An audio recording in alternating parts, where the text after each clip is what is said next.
भारत जल्द ही ऐसी भीषण गर्म हवाओं का सामना करने वाला दुनिया का पहला देश होगा जो इंसान की बर्दाश्त की सीमा से बाहर होगा।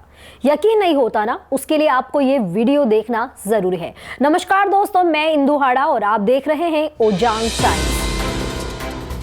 हाल ही में वर्ल्ड बैंक ने अपनी एक रिपोर्ट जारी की है जिसका शीर्षक है climate investment opportunities in India's cooling sector, जिसका हिंदी अर्थ है भारत में शीतलन क्षेत्र में जलवायु निवेश के अवसर।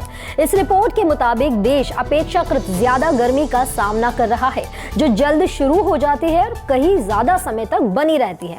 आमतौर पर मार्च से जून को भारत में गर्मी का सीजन माना जाता है, लेकिन अब फरवरी से जुलाई तक गर्मी महसूस की जाती है।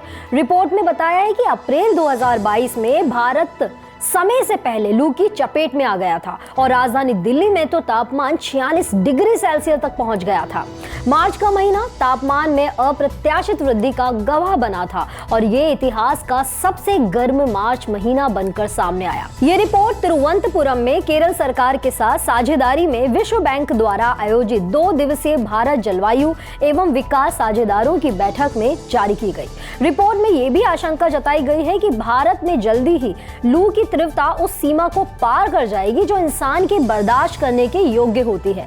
ये भी कहा गया है कि अगस्त 2021 में जलवायु परिवर्तन पर अंतर सरकारी पैनल यानी कि IPCC की छठी आकलन रिपोर्ट में चेतावनी दी गई थी कि भारतीय उपमहाद्वीप में आने वाले दशक में भीषण लू चलने के अधिक मामले सामने आएंगे। रिपोर्ट के मुताबिक G20 क्लाइमेट रिस्क एटलस ने भी 2021 में आगाह किया था कि यदि कार्बन एमिशन का स्तर अधिक बना रहता है तो पूरे भारत में 2036 से 2065 के बीच में लू 25 गुना अधिक समय तक चलने की आशंका हो सकती है।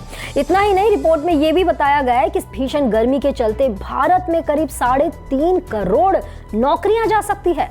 भारत का 75% वर्कफोर्स यानी लगभग 38 करोड़ लोग ऐसे क्षेत्रों में काम करते हैं जिनमें उन्हें गर्म वातावरण में रहना पड़ता है। कई बार उन्हें जीवन के लिए संभावित रूप से खतरनाक तापमान में भी काम करना पड़ता है। 2030 तक गर्मी के तनाव से संबंधित उत्पादकता में गिरावट के कारण वैश्विक स्तर पर जो 8 करोड़ नौकरियां जाने का अनुमान जताया जा रहा है, उसमें से 3.5 करोड़ नौकरियां सिर्फ और सिर्फ भारत में से जाएंगी। रिपोर्ट के मुताबिक दक्षिण एशियाई देशों में भारी श्रम पर गर्मी का सबसे ज्यादा असर भारत में देखा गया है, जहां साल भर में 101 अरब घंटे गर्मी के कारण बर्बाद होते हैं।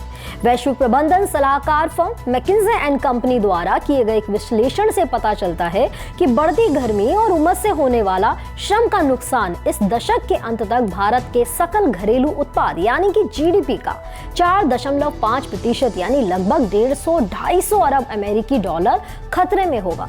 जाहिर सी बात है कि रिपोर्ट साफ तौर पर जलवायु परिवर्तन के दुष्प्रभावों को दर्शा रही है, जिससे निपटने की तैयारी करना बेहद जरूरी होगा। फिलहाल इस खबर में इतना ही। खबरों से लगातार जुड़े रहने के लिए हमारे चैनल को सब्सक्राइब करके बेल आइकन पर क्लिक जरूर कर दें और देखते रहें ओजांग टाइम्स।